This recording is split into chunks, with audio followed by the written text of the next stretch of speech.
All right. Welcome everybody to another Rambleblog. We're going to be discussing this time more in-depth list building theory, as opposed to the generalized list building tips that you typically see around on different blogs. We've seen people who kind of discuss what the typical archetypes of lists are, how to build battle groups, the idea of trying to have a plan behind your list, and a couple of other things. Now, some of that I will cover at least a little bit, just so that there's enough background, but I'm not going to try to go too much in depth on it, as there are a ton of other content creators who have basically done that subject to death. I'm going to go into more detail about specific things that I look for when I build a list, and then as well as the priority of stats, magic items that I think people are sleeping on, and the actual value of characters and support elements within a list. So first things first, we're going to talk about what are the 4 different styles of list. So we typically have, in this case, there's any list you create or make is going to fall into one of these categories. It may not fall completely into one category. It may be some form of hybrid of 2 different categories, but realistically, it's going to be one of these 4. And those are Alpha Strike, Gunline, Grind, and All Comers. Every list falls somewhere in one of these categories. Alpha Strike is going to be a list that focuses on high output in melee specifically. It does not necessarily need to be fast, but typically is, because the goal is to hit opponents' units so hard that they die before they can ever strike you back, therefore removing options to be healed and or sustain. Therefore, your list then makes up for what is usually a deficit in units, because it tends to be more elite in order to do that. And then because of that, now you have more units on the table now that you've deleted enough of your opponent's army early. Gun lines are the same concept but ranged. The idea is that instead of trying to melee your opponents off the board before they can hit you, you're trying to shoot them off the board before they can hit you. So you do that with guns instead of melee. Same exact idea, though. Grind is basically a list that assumes that it will survive impacts either from either of these styles or from just all-comers lists, and then be able to sustain beyond that by constantly healing their units, constantly making their units more survivable, and then at that point, once they've done that, they will just slowly but surely grind the opponent down until there's nothing left. All-comers is kind of a generic term that basically means all of the above. Usually the definition of an all-comers is specifically that it has elements of all 3. So instead of trying to skew in a certain direction, an all-comers will have some units that could realistically Alpha Strike, some units that could realistically grind, some units that have range, and therefore it's all mixed into one package. There are also going to be more specific hybrids within each one. Brad McKay's Chariot list from 2nd edition would have classified as both a gunline and an Alpha Strike list in my mind, but definitely was the least grindy. So it's more like it's a chart that has different directions, and then basically your list will skew in one of those directions depending on how you build it. Now that that's out of the way, now that we've clarified what types of lists there are, now we can kind of go over how to better build within those types. So I think a big thing that Kings players don't look at as much are the stats on units. And by that, I mean, I don't think they look at the correct stats on units. A lot of time people are looking at units for how to just do damage. And I would argue that the most important stat in Kings of War, the most important thing that makes a unit viable in any list is its nerve. We're actually going to go over all the stats and what I think their importance is, but nerve is the number 1 stat. The reason for this is that with nerve, it's kind of the philosophy here is that if your unit is dead, then it doesn't matter what any of the other stats are, period. If your unit dies, then it's gone. It doesn't matter if it was, a horde of whites. It doesn't matter if it was, a super buffed up, knight horde or a dragon or anything like that. If your unit is dead, it's doing nothing. So having a good pool of nerve to start is the most important trait of a unit, because that just represents how much damage needs to be put into it, how many attacks have to be put into it. Even defense, like some people would then immediately say, well, defense is important too, because that helps keep your nerve. And it's like, yes, but also no, because a lot of the times people will be able to work around your defense. There are very few things in this game that affect your nerve. So, and the ones that are, I would argue, are the most powerful abilities in this game, those being Brutal, Dread, and Cloak of Death, respectively. Those abilities effectively affect your nerve point without needing to roll dice, which therefore removes the next most important stat, which is your melee output or ranged output. This is technically a combination of two different stats. So if you look at these Men-at-Arms swordsmen, you have a nerve of 1315 or 1416 if they're upgraded. This is a very solid starting nerve for regiments at 1416. That's the average across the board. 1315 is just barely under the average, but like 90% of the units in Kings are going to fall somewhere in this category. Which is why Men-at-Arms swordsmen are basically built around the standard Kingdoms of Men Men-at-Arms. So, with that being said, the next most important stat is melee or ranged output. This is a combination of the melee or range to hit stat, their crushing or piercing, and the amount of attacks they have. There's not really a way to quantify this because individually these stats don't actually mean a whole lot. And just to explain that, just having a unit that hits on 3s doesn't mean it puts out a lot of damage. A great example are Succubi out of the Abyssal list. Succubi have fantastic melee hits stats when they hit on 3s in melee, but they have no crushing, basically, so they don't actually put out a lot of damage. I'm actually going to really quickly flick through some images of my melee damage output table. I'm going to hide my camera while we're doing that. And there we go. Oh, I guess gotta...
So coming back here.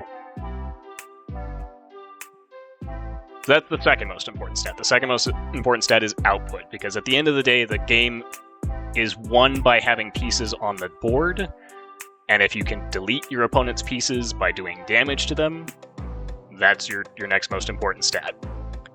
Speed and height would be my next two most important stats. Again, over defense, as weird as that sounds. Speed allows for board control and board positioning, which then amplifies your output by either having better positioning to then get flanks, which just give you more output, or being higher allows you to effectively play some tricks with maneuvering to, again, increase your output. The majority of times that you want your unit to be taller, it's because you want to be able to get into combat easier, either through flanking, nimble charging, multi-charging, or surprise charging something. Ultimately, that's the benefit of being taller. It is rare that height would be... lower height could be argued to be a better defensive thing because you can hide behind other units or get cover from other units. But for the most part, being taller is generally going to be better. It just depends on the matchup. The final stat that is, in my opinion, the least important stat, sorry to all the Defense 6 players out there, but Defense 6 is probably the least important stat. Ultimately, your opponent is going to have some form of output no matter what. It is a combination of Defense 6 and high nerve can be helpful, and it definitely is good.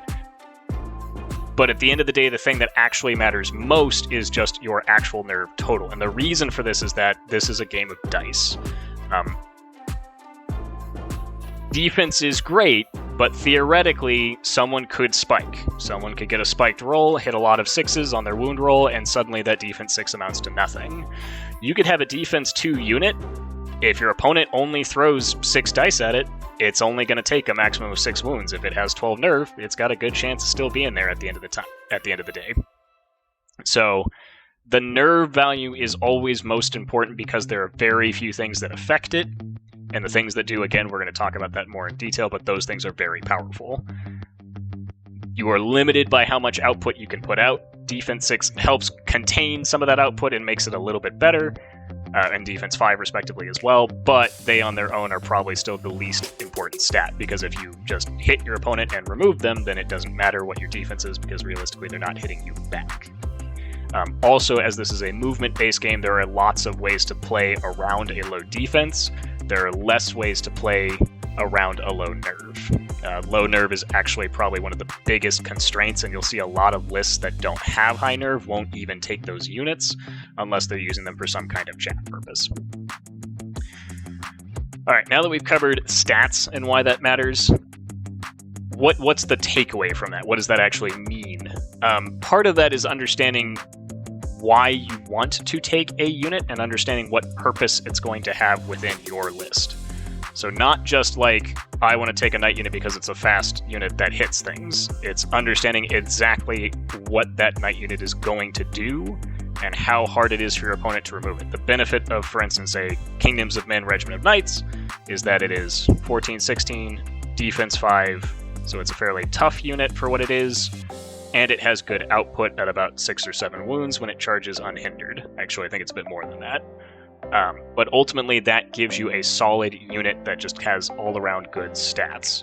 If we look at other units, say Men-at-Arms Swordsman here, the output of Men-at-Arms is not very good, but they do have very cheap nerve points in terms of how much you spend to get nerve. And again, nerve can't be affected outside of output, so because of that, just having a lot of it on the table can actually be a good thing. Ultimately, if you just have so many wounds on a list, and this is something that is hard to kind of go over, but it ties in with the low nerve list feeling bad or feeling like they're weak. And this is one of the reasons why I think Trident Realms has struggled a lot over time. Why sometimes Herd has struggled over time is because a lot of the times they will have units that have lower than average nerve, combined usually with lower defense, which is an extra oomph when you have low nerve to begin with. A low nerve unit that has high defense can kind of compensate a little bit. Ultimately, you still have to make a judgment call on what is acceptable for you. Looking at it here, if you're spending 105 points for 16 nerve, you could theoretically have a list that has somewhere in the realm of 2,300 points. I'll go ahead and pull up a calculator so everyone can see this. So if we were just to build a list with nothing but swordsmen at 105 points, so it's about 21 units of swordsmen with some spare change. So 21 times 16 as our top number is 336 nerve. That means your opponent has to do roughly, and this gets trickier in another thing we need to cover with nerve and why it's an important stat. Roughly, your opponent needs to do 2/3 of this, give or take. It does vary from unit to unit, and we need to basically take a brief hiatus and talk about what I would call the critical breakpoint. So the critical breakpoint of a unit is when a unit would need to be, when you do enough damage to a unit that you need a 3 or less, which is basically snakes or nothing, to break a unit. Some people have different, what they would consider a critical breakpoints. Typically these are either 5 or 6 for some people. I myself think that it has to be snakes or nothing, but that's because that's just force of habit and a personal choice. But 5 is usually a number that people will shoot for. Sometimes 4 is a number that people will feel comfortable with. But that's what you're shooting for when you're dealing damage to a unit, is getting it to a point where it's low enough that you know you can break it. In this case, what that actually means is that if we look at this number here, this nerve value of 1315, you don't actually have 15 wounds on the unit. What you actually have are 13 wounds on the unit. If we actually get super technical, it's 12, because again, a 3, you only need to get 3 away from the maximum breakpoint to get to that dice roll. So this unit can take 12 wounds before it is in the red, before it is critical, before this unit is almost guaranteed to break at that point.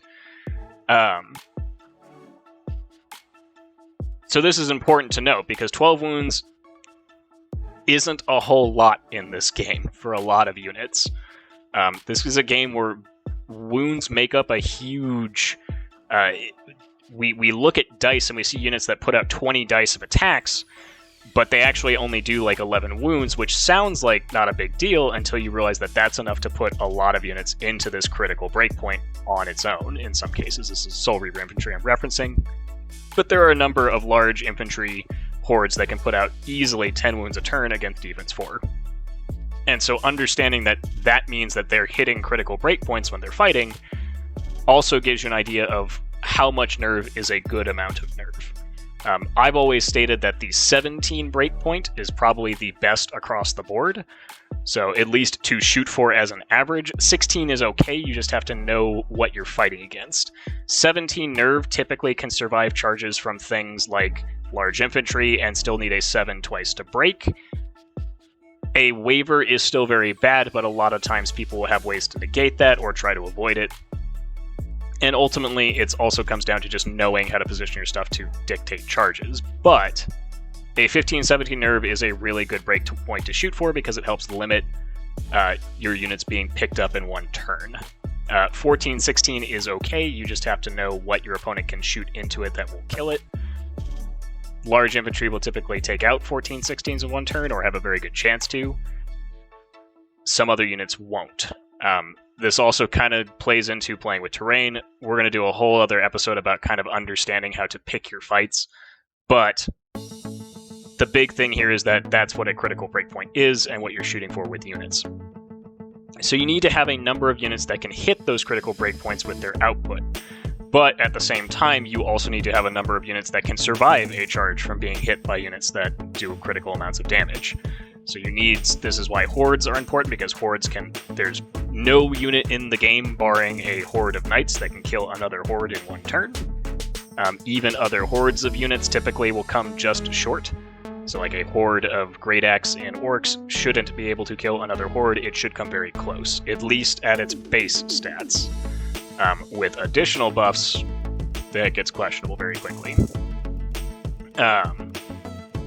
And this is why Baneshant is important, and we'll talk about that here in a second. So, your goal in a list should be to have as many scoring units as you can that have good output. You want a couple of units that have critical output, meaning enough to pick up a unit in one turn. However, you don't want too many units that put out critical output, because one, usually these units on their own are still not enough to hit that critical breakpoint, or at least my critical breakpoint. So you need some kind of supporting elements, and these units tend to be very expensive, so you can't just make an army of them, because then you get outdropped, and then your opponent has more pieces and more action economy to dictate the flow of the game. Again, we'll cover that in another episode. So finding that balance is always going to be up to personal preference, what you want, what you're trying to do with your list, how you're trying to play your lists, but you have to be able to determine what works for you. Another way you can do this is by, instead of trying to take units that are all super heavy hitters, you can take a smaller number of units, or a larger number of units that have a smaller number of output, and those outputs can still be good, but you rely basically on getting flanks and using the movement phase to basically position in such that those units can get more output and therefore become dangerous. Things like RevCav regiments, things like regiments of foot infantry, anything that has an output of at least 5 to 7 wounds, which fall into this category, because on its own, that unit is not enough to break a 14-16, but with a flank or with additional support like Banechant or a magic item, this will then potentially break a unit. And it just kind of depends. You'll have to experiment and figure out what works best for you with that kind of stuff. Ranged will never hit this critical amount unless you have multiple units. And this gets tricky because multiple units may not actually be able to finish or kill enemy units. What they can do is put enough damage so that these smaller elements can then break through. So effectively, if you have a ranged unit or a ranged detachment that can put out 7 wounds a turn, that's enough to where now a smaller unit that only does 5 or 6 wounds on average can now break stuff. So it's a balance of these elements. We're going to now move into basically special rules and magic items, and why some magic items I think are highly undervalued, and why that is, basically. And it's important to explain the stats first, so that this way the magic items and why we're discussing them matters. And the number one magic item I think people sleep on is the Brutal item. Brutal is an incredibly powerful special rule, because if we just look at what we were discussing, which is the output of units and how much damage they do to something, to do 1 wound in Kings of War against a defense 4 unit, say these men-at-arms go up and they want to fight another men-at-arms unit. They will have 12 attacks, they will hit with 6 of them, they will wound with 3 of them. Their output is an average of 3 against other defense 4 units. If you are trying to increase that output, a lot of people, I think, automatically default to getting +1 to hit, or +1 crushing, or finding a way to add Banechant into the list, or finding a way to give them, just additional support somewhere. And that's not the right way to look at it, in my opinion. Now, this unit's a bad example because it only has 12 attacks, and a lot of the magic items that people are playing with work better when you are throwing more dice, because it's a force multiplier, so if you have more force to begin with, it just means you have better output. But with these units, not the greatest example, but it's still true. So in this case, Brutal, though, adding Brutal to one of these swordsman regiments would be the equivalent of having 4 extra attacks, because that's another 4 hits. So 4 attacks would go down to 2 hits, and 2 hits would go down to 1 wound against defense 4. So Brutal would be the equivalent of having these units go up to 16 attacks apiece. That's really good. The better thing about that is that it also doesn't require rolling dice. You remove an element of variance from your list by having it. It's just a guaranteed -1 to the opponent's nerve. And in a game where 1 wound takes a lot of effort or a lot of attacks, having Brutal is really good. The one downside is you can't spike, so you can't potentially roll really hot, but you also can't roll really poor. You can't miss Brutal, basically, unless you just do no wounds with the unit you're using. So that item in particular, I think, is better than a lot of people who may be looking at things like adding Elite or Crushing or to hit on certain units, not understanding just how much output they actually need. So if we look at things like, let's go to our damage chart here, and look at, say, Ogre Palace Guard, which are 235 points, and put out 10 wounds against defense 4, which is already really close to the critical breakpoint. They come with Brutal, so they're actually 5 away from a break. 5 is a pretty good number to start without having to need any other implementations. If we remove Brutal, this gets interesting. We'll actually look at Empire of Dust, Enslaved Guardians to kind of give that example here. So if we look at Enslaved Guardians, specifically the Horde value, let's say we were to upgrade them with Elite instead of Brutal, you only actually get not even guaranteed 2 extra wounds, but a potential of 2 extra wounds. You get 11 theoretically and a potential of a second. But you've spent 25 points or 30 points to get that magic item instead of just 15 for the guaranteed one from Brutal.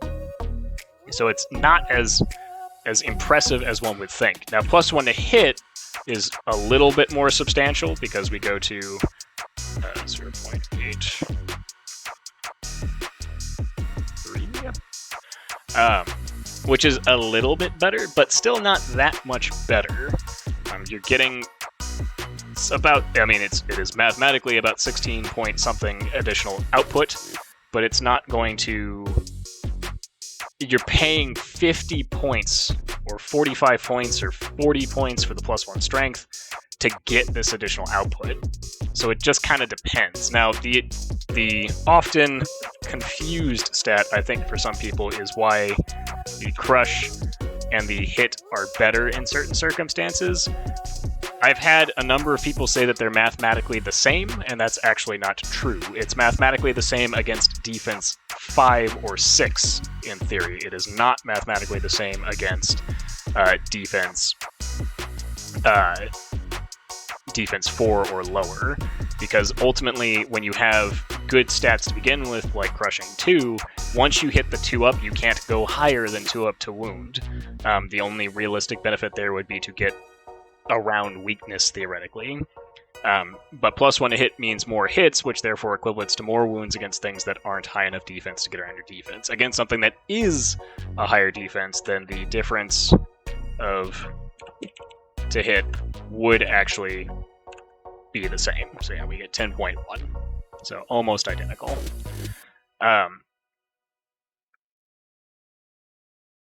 All of this is a long-winded way of saying that Brutal is a very cheap way to add additional output when you don't need to get critically high numbers like this. If you don't need to do 13 wounds against defense 4, there's no reason to buy that extra hit item. Most of the time when we see this, we're looking at defense 5, because defense 5-17 would be my main thing to aim breaking in one turn, and this gets very close to that. But Brutal would also help. It would put you up to 9 starting instead of 8. Because if we look at their base stats, even with no magic items, we're starting at 8. Getting Brutal there would put them at a 9, just from 1 combat on average. So you get about half the effective output for almost, for what should be exactly half the cost. The benefit is you don't have to roll dice. Now that said, there's always going to be things around this that you have to think about. The one downside of Brutal is it doesn't help if you don't kill the unit in one go. If you don't kill the unit in one go, it would be better to have these additional wounds on it, because that helps prevent your opponent from recovering the unit with either heal, regen, or some other factor that then brings it back. So it is important to note those strategic differences and understand that when you're determining combats, basically. But still, an item that people are sleeping on. Another item that I think was much more used at Masters this year, but still may not have caught on in smaller circles, is the 5-point increase your waiver by 1. Effectively, this item is actively just better than Headstrong for any unit that has a 2 gap between its waiver and break value. Effectively, the best potential chance, let's say if you increase your waiver by 1 for 5 points, there's only one combination on dice that can waiver you, not counting a 12. A 12 will always waiver you. But on that combination of dice, a 7 would be your best possible combination, which is a 1 in 6 chance to waiver, whereas opposed to Headstrong, which is a 2 out of 3 chance to recover from being wavered. So you actually have a better chance to not be wavered in the first place, as opposed to the smaller chance to not recover from it.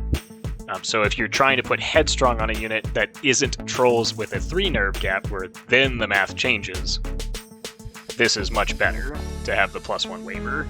And in a lot of cases, you're not going to need a 7 to get the waiver. You're going to need something either more or less than that, either like a 9 or like a 5, and it only gets better when it's further away from the 7 to waiver.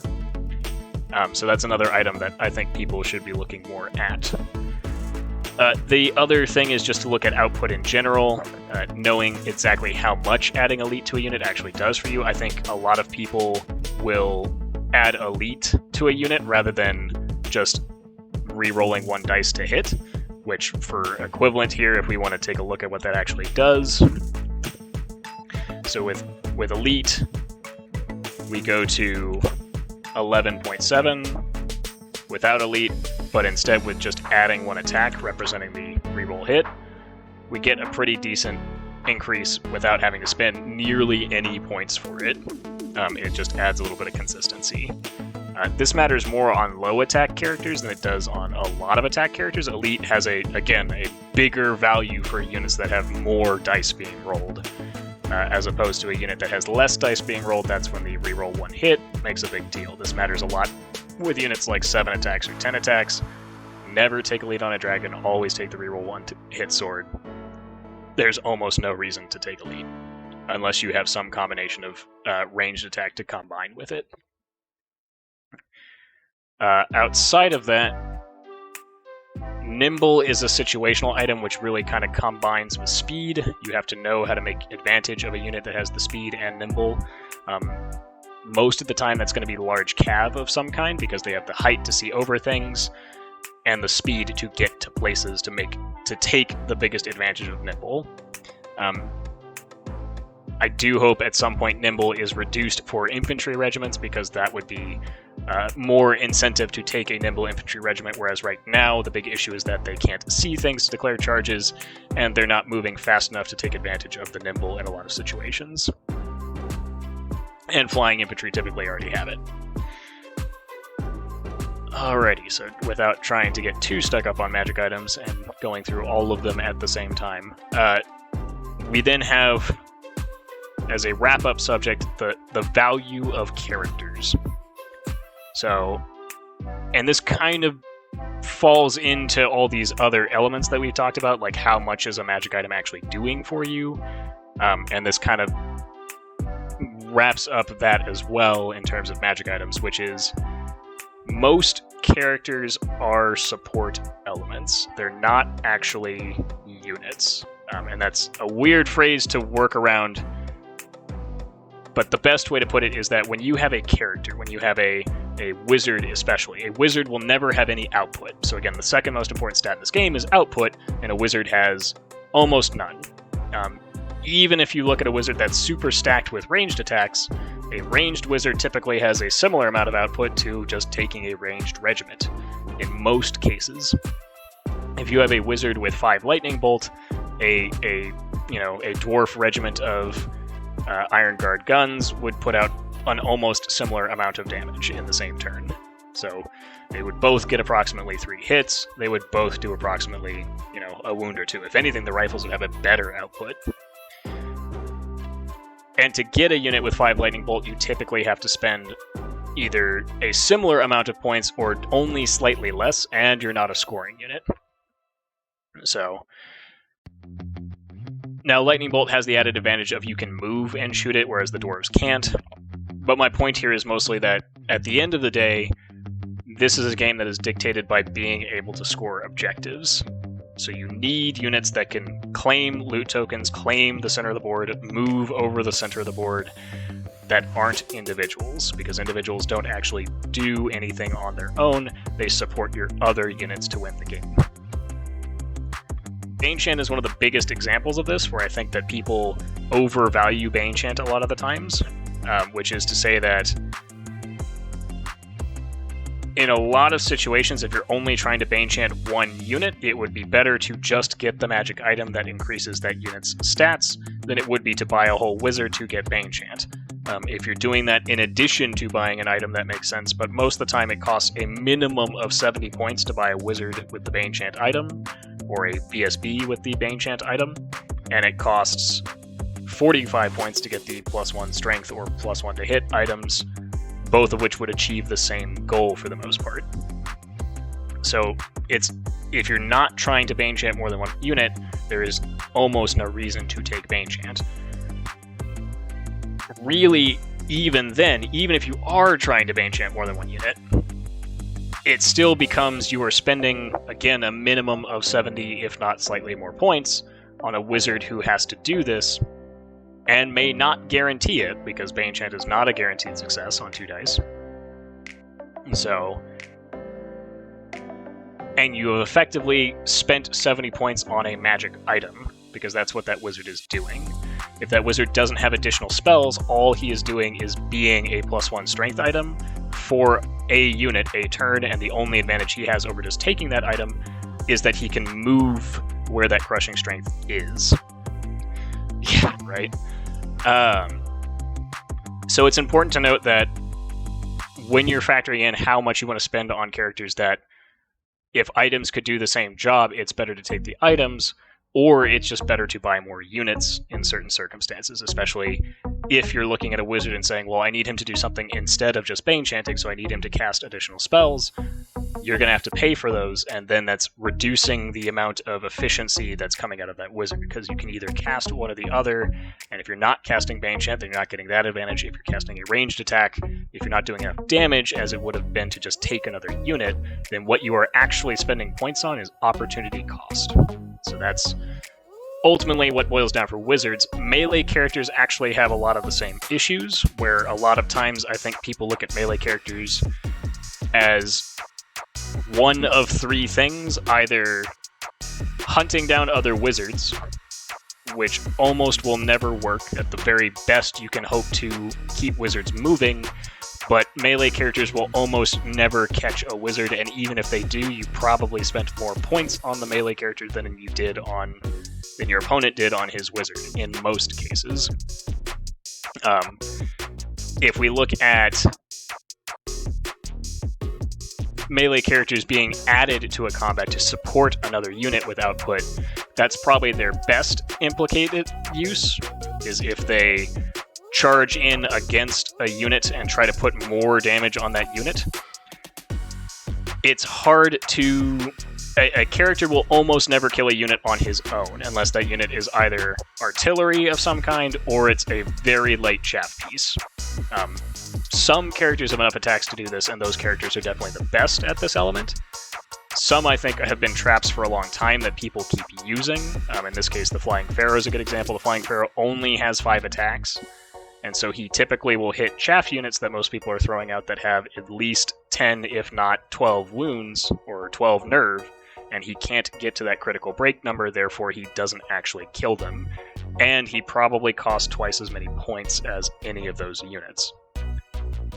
But he has versatility, he has the ability to move and surge, he has the ability to position to try and shift units around him, and he can join almost any combat very quickly to throw his additional 2 wounds into it, so he becomes a support piece. But you're spending 200 points to add 2 wounds to a combat in those situations, so you have to consider, would it have been better to have a character who's adding these 2 attacks, or could I have just bought another regiment of mummies for comparison, which have better nerve, I would argue better survivability, especially compared to the Flying Pharaoh, and they're going to have more output than he does.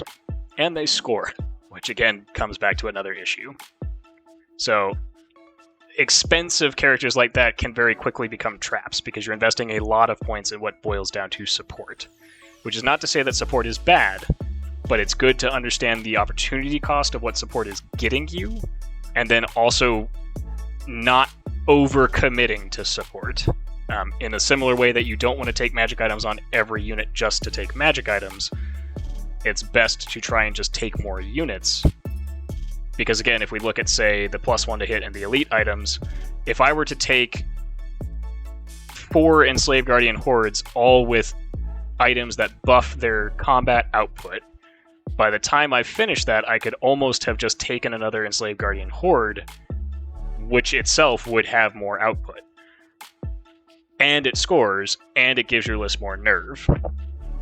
So it gives you more options, it gives you more action economy, it gives you more health for your list overall, and it makes it harder for your opponent to remove your pieces. Characters, again, if you think about them as magic items, falling under that, if you take 3 casters all with Bane Chant because you want to cast Bane Chant a lot to increase output, in a lot of the times, the cost of all those casters is going to start coming down to, I could have just bought another unit that does more damage. And you'll have more HP, and you'll have more scoring units, and you'll have more actions, because casters, when we do the action economy episode, are not really actions in the same way that other units are. A caster that just has Banechant is not in itself a threat.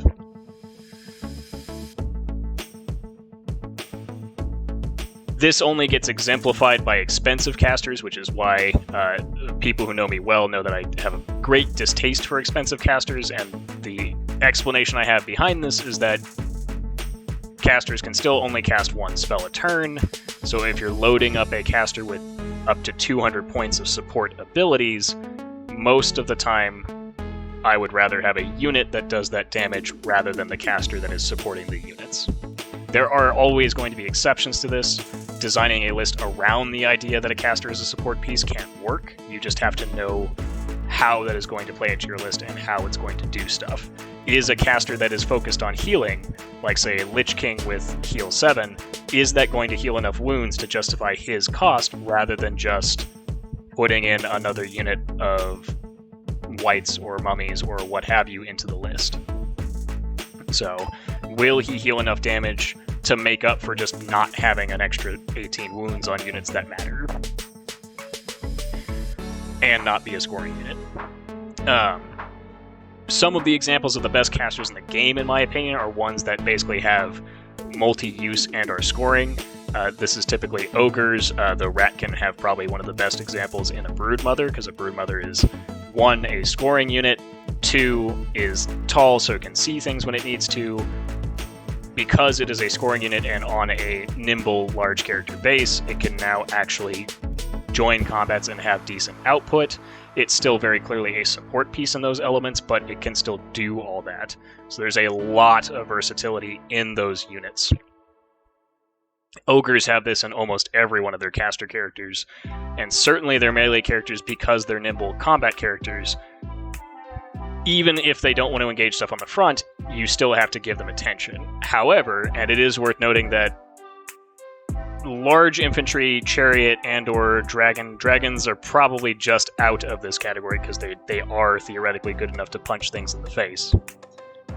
But a lot of these nimble characters fall into the same problem, where a lot of time you pay a lot of points, but you have to get nimble charges or flank charges to get your value out of these units. So you don't want to overcommit to that. You don't want to have too many of a unit that only does this one thing. Or has to do this thing to get value, because if your opponent knows that it has to do this to get value, they can protect against it, they can limit that unit's value. This is also why, at least in my opinion, the best casters are ones that are hybrid casters that are also melee. And a lot of people have given me criticism in the past saying that if you are a combat character and you're casting, you're wasting points on combat abilities that you don't get to use. And I would actually argue it's the opposite. When you take a combat character who can cast, what you're doing is you're paying a smaller amount of points for an opportunity cost than it would to buy a whole wizard as an additional unit. And so the few times you need to cast, you have that option, because a lot of the time these combat characters that are trying to get flanks aren't doing it every turn. So they're having to position first, and while they're positioning, they can still threaten with their spells. So, anyway, that's going to wrap up this episode, because I think this one's dragging out for about twice as long as I wanted it to, but this is a complicated subject that I wanted to go more into. I will probably do another one at some point and revisit this, but hopefully that kind of goes into more in-depth ideas as to why you want to pick certain units, or why certain units you'll see picked more often, why lists that you see doing well tend to have fewer characters, or the characters that they have a very specific plan in mind. So ultimately, this is just to give a little bit more thought process to how people build lists. So with that, I'm going to go ahead and end the episode. Don't forget to like and subscribe, but otherwise I'll see you guys next time.